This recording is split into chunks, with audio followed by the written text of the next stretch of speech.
Elle le trouve dans la neige. Il saigne, il est à moitié mort. Et dès qu'il ouvre les yeux, il lui mentit. Une fille de boucher sauve un marquis qu'on a laissé pour mort. Il tombe amoureux. Sauf qu'elle ne sait pas qui il est vraiment, et il la laisse croire à son mensonge, pendant très longtemps. Elle, c'est une femme à part. Toujours un couteau à la main.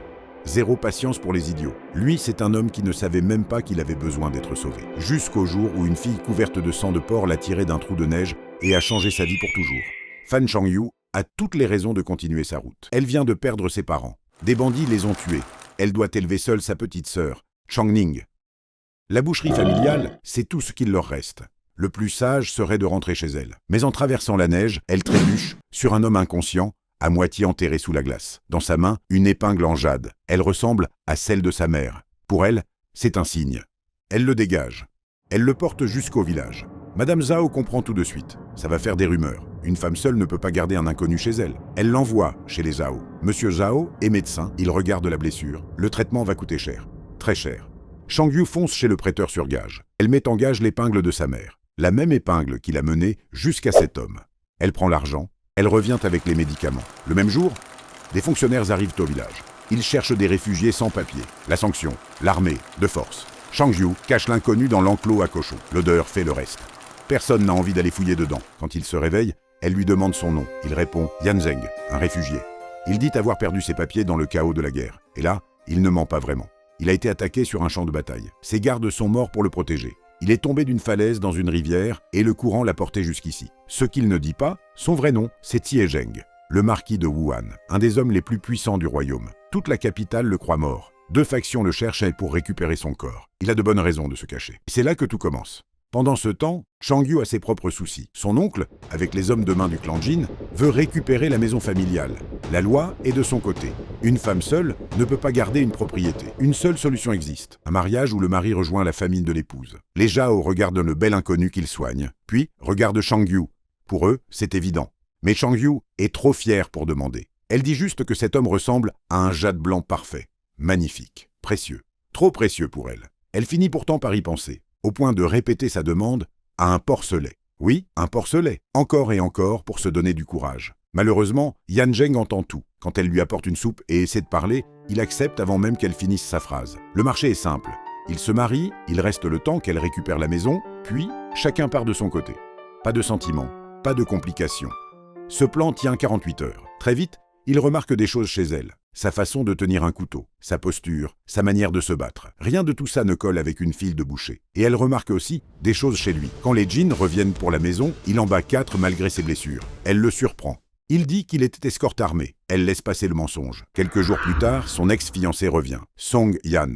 Au lieu de s'excuser de l'avoir abandonné, il lui propose de devenir sa concubine. Pour lui, c'est déjà un cadeau. Yan Zheng sort de la maison et l'envoie traverser la porte d'un coup de pied. Devant tout le voisinage, il récite chaque dette que les Song doivent encore aux fans.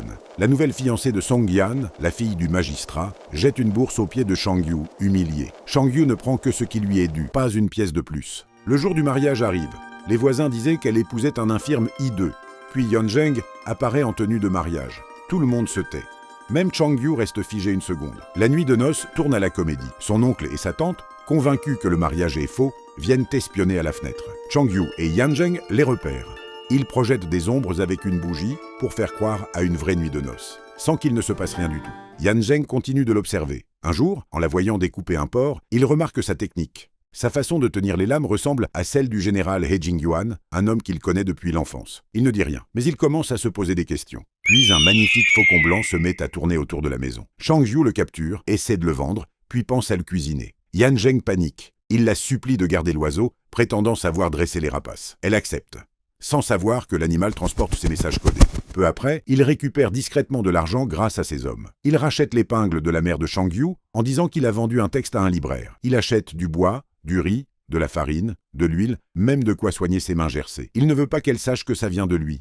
Alors, il fait croire aux commerçants que tout ça avait été commandé par son père avant sa mort. Encore un mensonge, mais pour la protéger. Cette semaine-là, son oncle est retrouvé mort dans une ruelle. La blessure ne correspond à aucun de ses couteaux. Les voisins confirment son alibi. Mais le magistrat, devenu le beau-père de Song Yan, saute sur l'occasion de lui créer des ennuis. Changyu est arrêté.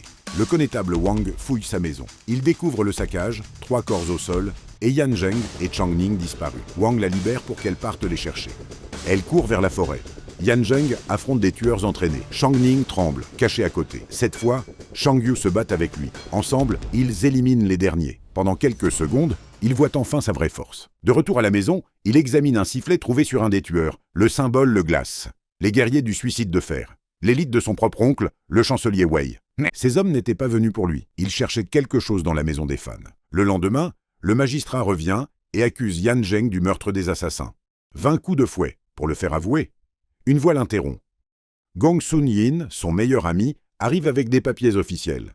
Yan Zheng est étudiant à l'académie de Luoyuan. Le magistrat abandonne. Et dès que le danger s'éloigne, Yan Zheng s'effondre en crachant du sang. Gong Sun-yin découvre alors toute l'histoire. Lui, le brillant stratège, directeur de Luoyuan, manque de perdre son calme. Le célèbre marquis de Wuhan, marié légalement à une bouchère qu'il a cachée dans une porcherie. Il trouve ça à la fois inquiétant et hilarant. Shang Yu rencontre ensuite Yu Xiangqian, propriétaire du restaurant Yuxiang, une femme dont la seule présence suffit à faire taire une salle. Arrivée seule à Linhan, enceinte, sans rien, elle a bâti son restaurant de ses propres mains. Elle propose un marché. Shang Yu fournira la viande braisée à bon prix. Shang Yu accepte. Elle a besoin d'argent et surtout d'une amie.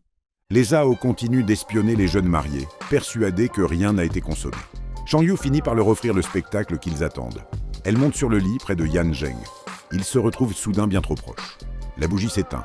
Le silence s'installe. Il sent les bonbons à la mandarine sur son souffle, lui demande d'y goûter.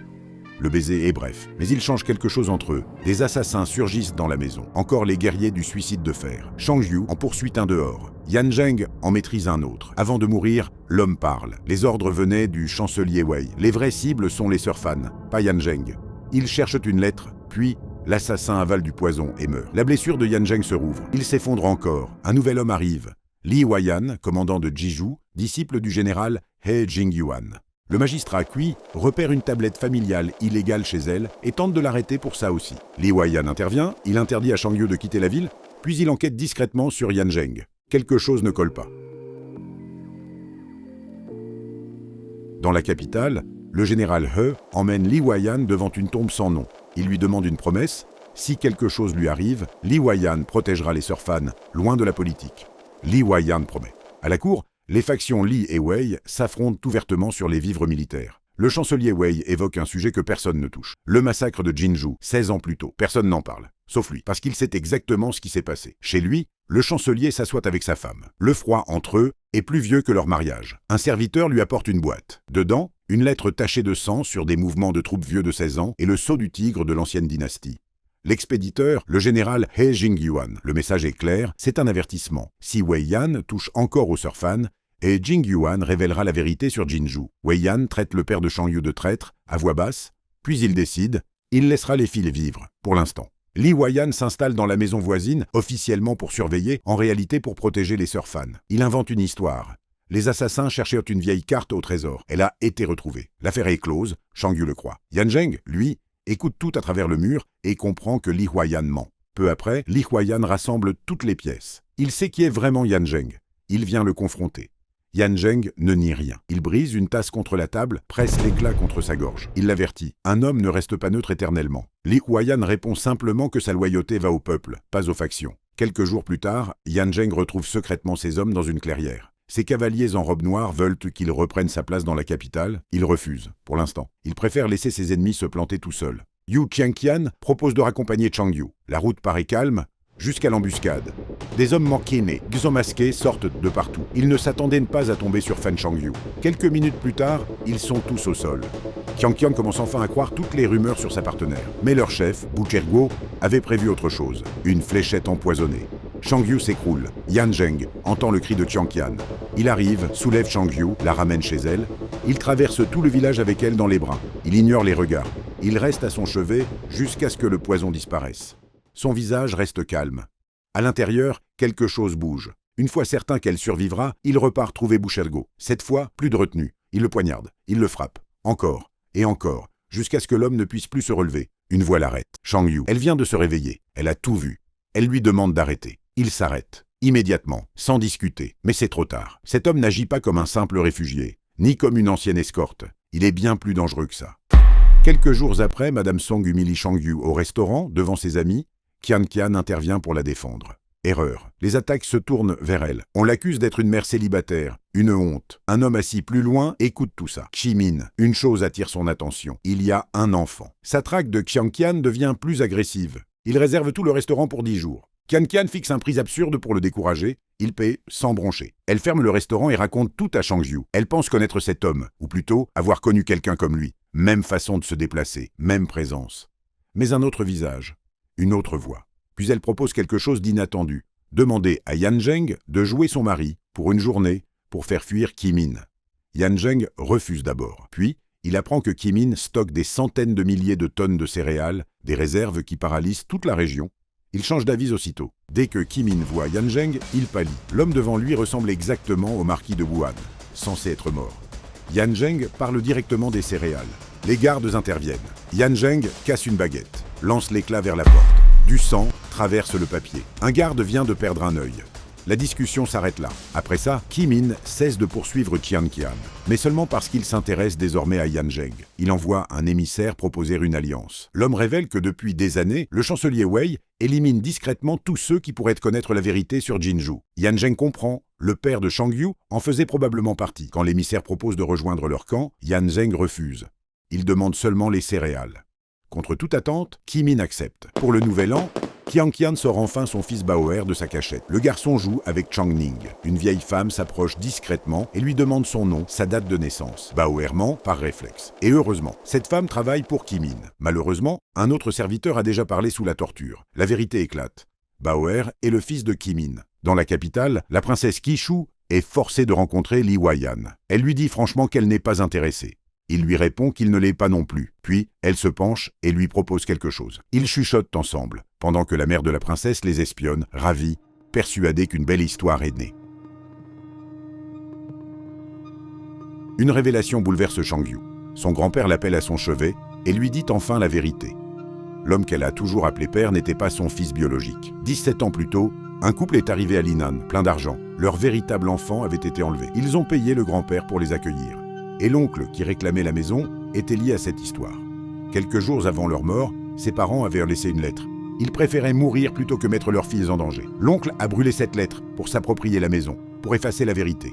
Comme si ça ne suffisait pas, le restaurant de Qianqian est accusé d'avoir empoisonné un client. Elle est arrêtée. Avant qu'on l'emmène, elle supplie Changyu de protéger Baoer. Changyu accepte, cache l'enfant, puis fonce au manoir du magistrat, désormais sous le contrôle des hommes de Sui Yuanqing, fils du prince rebelle Changxin. Elle négocie, elle aide à sauver le magistrat Kui et Qianqian est libéré. Pendant ce temps, Yan Zheng avance dans l'ombre. Masqué, il prévient le connétable Wang que tous les gardes au ruban rouge sont des imposteurs. Ils sont arrêtés. Au même moment, ses cavaliers en robe noire et l'armée du général He interceptent les réserves de céréales de Sui Yuanqing. La nourriture revient à la population. Changyu se déguise en servante pour entrer dans le manoir. Elle affronte Sui Yuanqing en personne. Un soldat tente de la poignarder dans le dos. Une flèche fend l'air, l'homme s'écroule.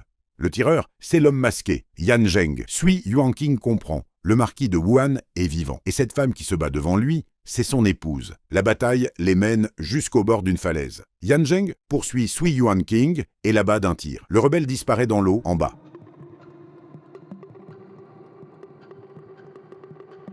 Du moins, c'est ce que tout le monde croit. Yan Zheng annonce ensuite qu'il va partir, dans 3 jours. Changyu lui prépare de la soupe, des vêtements neufs, des chaussures neuves, puis elle lui tend un papier, une demande de divorce. Yan Zheng reste figé. De toutes les choses qu'il avait imaginées, celle-ci n'en faisait pas partie. Ils se disputent, ils se blessent, ils s'éloignent, puis se retrouvent. Il l'embrasse. Elle répond par une gifle qui résonne dans toute la rue. Il l'embrasse encore et lui demande de l'attendre. 1 an. Elle demande pourquoi elle devrait attendre qui que ce soit. Pour une fois, il n'a pas de réponse. Peu après son départ, Changyu trouve ce qu'il a laissé. Une lettre, de l'argent et une paire de protège-poignets fabriqués à la main. Du cuir, des coutures minutieuses, des heures de travail. Cette fois, elle s'effondre pour de bon. Il quitte officiellement Linan, plus comme Yan Zheng, comme Xie Zheng, marquis de Wuhan. Son retour secoue la capitale. Son oncle, le chancelier Wei, l'accueille avec une chaleur apparente. Mais derrière les sourires, la guerre politique continue. À Linan, une grande conscription se lance. Tous les hommes sont appelés. Quand les soldats viennent aussi pour Yan Zheng, Changyu court après le convoi. Trop tard. Qianqian décide de fuir avec Baoer et propose à Changyu de venir. Elle refuse. Elle veut rester, persuadée que son mari reviendra la chercher. Cette décision lui sauve la vie. Sur la route, le convoi de Qian Qian est attaqué. Elle et Baoer sont capturés. Les hommes derrière l'embuscade travaillent pour Sui Yuanwei. Sui Yuanqing a survécu à sa chute. Repêché par Shi Sanyang, une chef de bandits, il décide de se venger. Pour atteindre Xiezhang, il vise Shangyu. Les bandits attaquent Lin'an, pas pour piller, pour la retrouver. Le massacre est total. Le connétable Wang meurt, chef Li meurt, des voisins meurent. Le magistrat Cui et sa fille, qui commençaient juste à être gentils avec elle, meurent aussi. Même Madame Song, qui a trahi Changyu, est exécutée malgré tout. Pendant ce temps, Qian Qian vit son propre enfer. Sui Yuanwei utilise Baoer pour la contrôler. Il la force à jouer son épouse. Il tue des serviteurs devant elle chaque fois qu'elle refuse. À Linan, quelques survivants tiennent bon. Madame Zhao cache Shangning. Une vieille femme du village se sacrifie pour protéger les enfants. Elle meurt en combattant et sauve Changning. Sui Yuanqing retrouve Changyu. Il la suit jusqu'au bord d'une falaise. Il lui ordonne de se rendre. Elle regarde son ennemi, regarde le vide, et s'élance. Pas parce qu'elle tombe, parce qu'elle choisit, parce qu'elle refuse de lui appartenir. Quelques jours plus tard, le faucon de Yan Zheng revient vers lui. Ses plumes sont couvertes du sang de Changyu. Il comprend tout de suite. Il part pour Lin'an avec 100 soldats. À son arrivée, des corps, de la fumée, le silence. Grâce au faucon et au ruban qu'il avait pris à Changyu, il retrouve sa trace. Il la découvre, suspendue à une falaise, accrochée à des lianes, à peine vivante. Il la remonte lui-même. Puis, il donne un ordre. Tous les bandits responsables seront exécutés.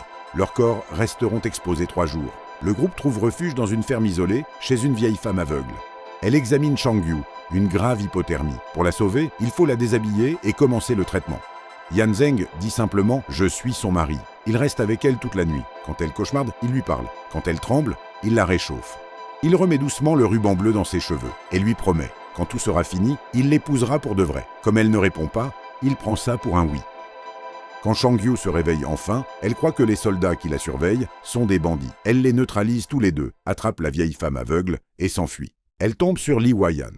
Pendant qu'il parle, ses protège-poignets glissent dans une pente. Elle grimpe pour les récupérer. Elle manque de chuter. Une silhouette en noir la rattrape juste à temps. C'est Yan Zheng, masqué. Elle ne le reconnaît pas. Il se met en colère. Elle a risqué sa vie pour de simples protège-poignets. Elle répond qu'un ami précieux les lui a offerts, sans savoir qu'elle parle à leur créateur. Elle retourne à Linan, ou ce qu'il en reste. Avec Madame Zhao et Changning, elle enterre les morts. Devant les ruines de sa maison, elle fait 3 promesses. Retrouver Changning, retrouver son mari, venger chaque nom sur ses tombes. Et cette fois, elle compte bien les tenir. Le chagrin ne la brise pas.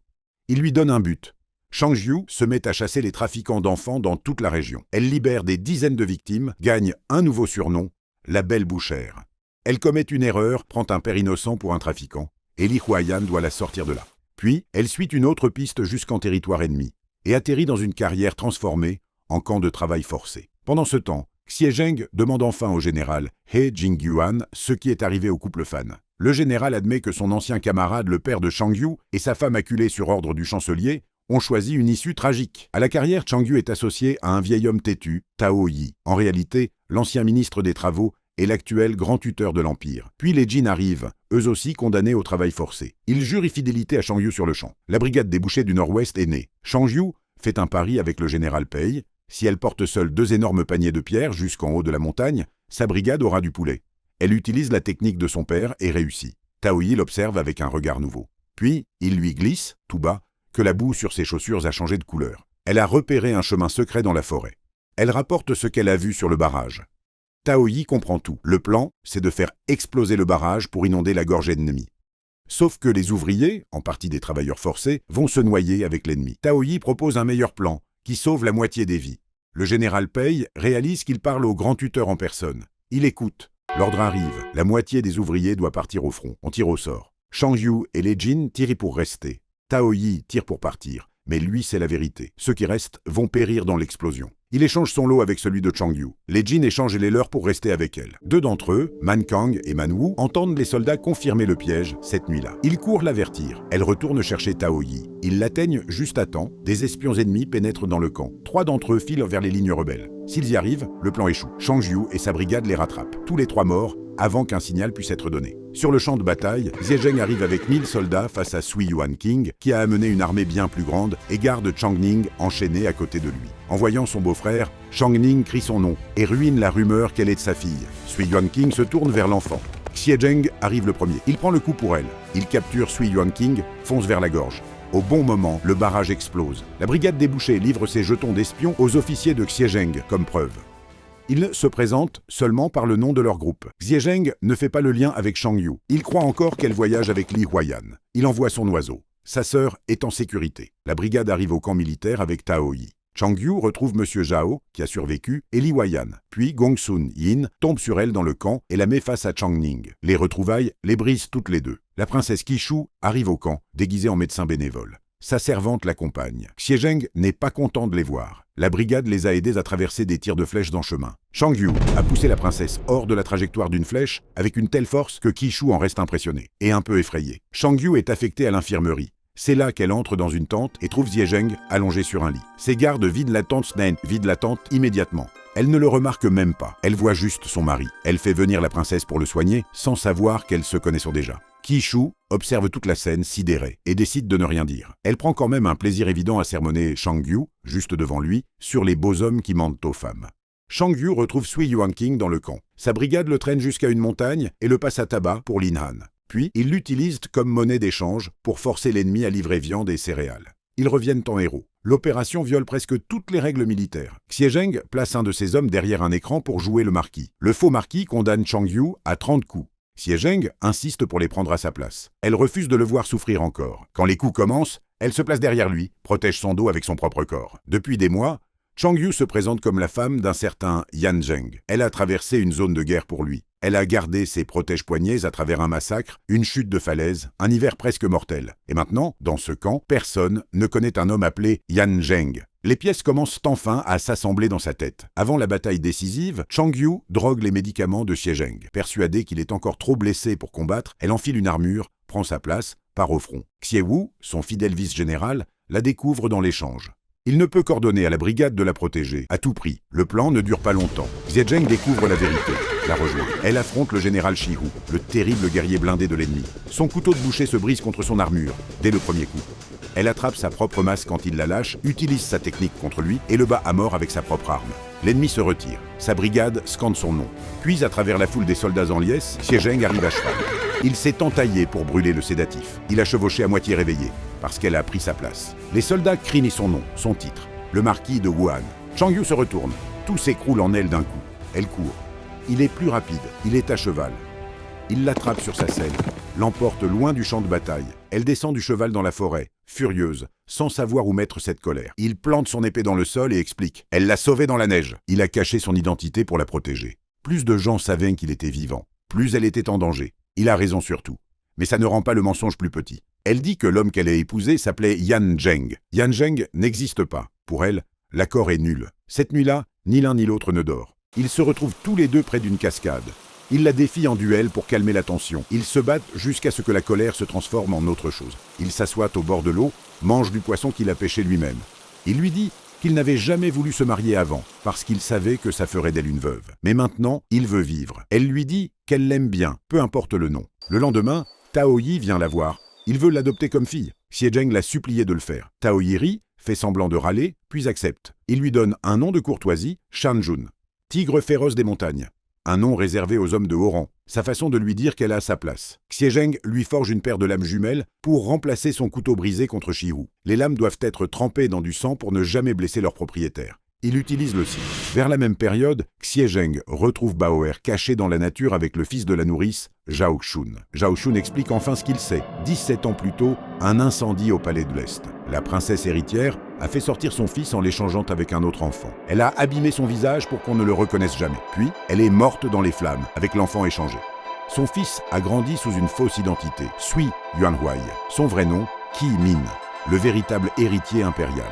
Et Baoer est son fils. Le Qimin qui terrorisait Qian Qian, c'est le vrai Qimin. Celui qui l'avait sauvé de la rivière, des années plus tôt, sans reculer devant son visage brûlé, est la seule personne qui lui ait jamais montré de la gentillesse. Il est dangereux, comme seuls le sont les gens profondément seuls. Qian Qian finit par droguer Sui Yuanhuai et s'échapper. Elle tombe sur Chang Yu en forêt, juste au moment où les hommes de Yuanhuai se referment. Le garde secret de Xie Zheng alerte l'armée du général He. Yuanhuai se retire. Le groupe se replie vers Lucheng pour préparer la bataille finale. Le général He donne à Chang Yu l'armure de son père et ses nouvelles lames. Il promet de tout lui dire sur son père, après la bataille. Chang Yu retrouve Xie Zheng sur le champ de bataille. Ils séparent leurs forces. Il part affronter Sui Yuanqing. Elle affronte le prince Changxin en personne, Sui Tuo. En la combattant, Il reconnaît ses mouvements. Seuls 2 hommes dans l'Empire utilisent cette technique, He Jingyuan et Wei Qilin. Dans son dernier souffle, il traite encore Wei Qilin de traître. Shang Yu combine tout ce qu'on lui a appris, Xie Zheng, le général He, son père, et elle l'achève. La bataille met fin à la rébellion. Le général He meurt. Mandy aussi, le plus jeune de la brigade, celui à qui elle avait confié ses économies avant le combat. Il lui laisse une lettre. Le vrai nom de son père, Wei Qilin. Il a servi aux côtés du père de Xie Zheng et du chancelier Wei à Jinzhou, 17 ans plus tôt. Il a été déclaré traître pour ne pas avoir livré des provisions.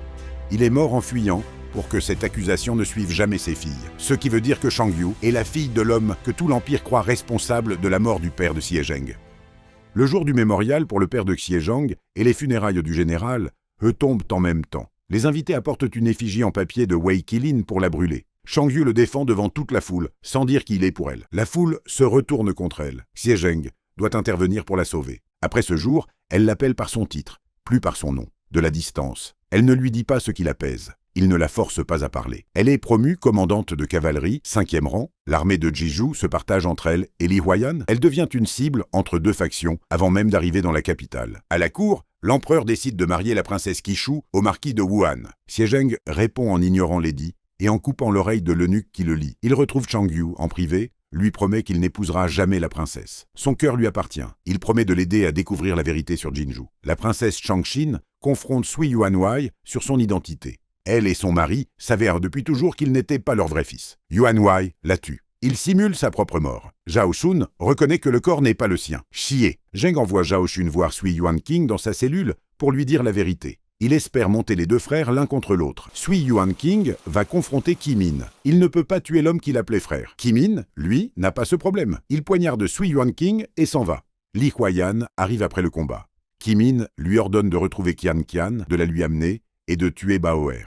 Il menace toute la famille. Li Huayan refuse. Sui Yuanqing est encore vivant contre toute attente quand Shi Sanyang le trouve. Elle lui demande s'il a jamais ressenti quelque chose pour elle. Il le nie. Il lui donne le sceau du tigre, lui dit de l'apporter à Shang Yu pour qu'elle ait une vie meilleure. Puis, à bout de force, il s'effondre et pousse son dernier soupir. Cette même semaine, Gongsun Yin dit enfin la vérité à la princesse Qishu. Sa famille a une règle. Aucun Gongsun ne sert jamais à la cour à cause d'une vieille tragédie. Il promet, une fois Xie Zheng débarrassé des factions Wei et Li, il la demandera en mariage. Qishu accepte. Cette nuit-là, lors d'une fête à Linan, Shang Yu s'enivre. Xie Zheng la porte jusqu'à sa chambre. Elle l'appelle « Votre Seigneurie ». Ça le met en colère. Il lui dit de l'appeler par un autre nom. Elle l'appelle Yan Zheng. Ils finissent par s'embrasser contre la fenêtre. Assez fort pour déchirer le papier. Shang Yu entre dans la capitale, couronné de fleurs, général au 4e rang. Toute la ville s'arrête pour la regarder. Des femmes lui lancent des mouchoirs de soie. L'empereur fantoche tente de la draguer à la cour. Elle gère ça comme elle gère tout. Concentrée, pratique, légèrement dégoûtée. Son ancien fiancé Songyan, devenu fonctionnaire au ministère des Rites, doit lui enseigner l'étiquette. Sa brigade le harcèle sans relâche. Il ne reconnaît pas Xie Zheng et le traite, en face, de mari entré dans la famille de sa femme. Un seul regard de Xie Zheng et il est viré avant la nuit. Xie Zheng fait son retour officiel peu après, couronné de plumes de faisan. Il avance lentement, ignore tous les mouchoirs en l'air, jusqu'à Shang Yu dans la foule. Elle n'a pas de mouchoir de soie. Elle lui lance son ruban de cheveux. Il l'attrape d'une main, sourit, continue sa route. Et soudain, toutes les femmes de la capitale ont une dent contre Fan Shang Yu. Puis, le prix arrive. Xie Zheng va voir son oncle au sanctuaire familial. Wei Yan lui ordonne de rompre avec Shang Yu, la fille de l'homme qu'il a lui-même accusé de son propre crime. Xie Zheng refuse. Wei Yan invoque la loi familiale comme s'il en avait le droit. Il fait fouetter Xie Zheng 180 fois. Quand Shang Yu arrive, il est à peine conscient, le sang traverse ses robes. Il l'emmène devant les tombes de ses parents, il s'agenouille dans la neige et il la présente comme sa femme. Qian Qian joue un jeu de patience depuis longtemps. Captive de Qi Min, habillée par lui en future impératrice, traitée comme sa reine, elle fait semblant pour garder son fils et ses serviteurs en vie. Elle le fait s'agenouiller pour sa demande, retarde sa réponse. Quand il baisse enfin sa garde et s'endort près d'elle, elle vole son jeton de tigre et l'envoie à Shang Yu par sa servante de confiance. Lors d'un banquet, Xie Zheng, la princesse Qishu et un témoin sont drogués à l'aphrodisiaque, dans un piège de Qi Min et du grand tuteur Li. Le palais froid prend feu, avec Qishu encore dedans. Gongsun Yin court dans les flammes et la sort. Elle ne respire plus. Il pratique une technique de réanimation que Qian Qian lui a enseignée, le bouche à bouche, version ancienne. Il fait croire à un médecin impérial. La princesse se réveille en le voyant veiller sur elle. La vérité éclate cette nuit-là. C'est Qi Min qui a mis le feu. Le jeton de tigre que Qian Qian croyait avoir volé était un faux. Kimin faisait juste semblant de dormir. Sa servante est assassinée à la porte de Shangyu en livrant le vrai jeton. L'empereur fantoche accuse l'eunuque. Xiezheng dégaine l'épée impériale et le tue au nom de l'empereur.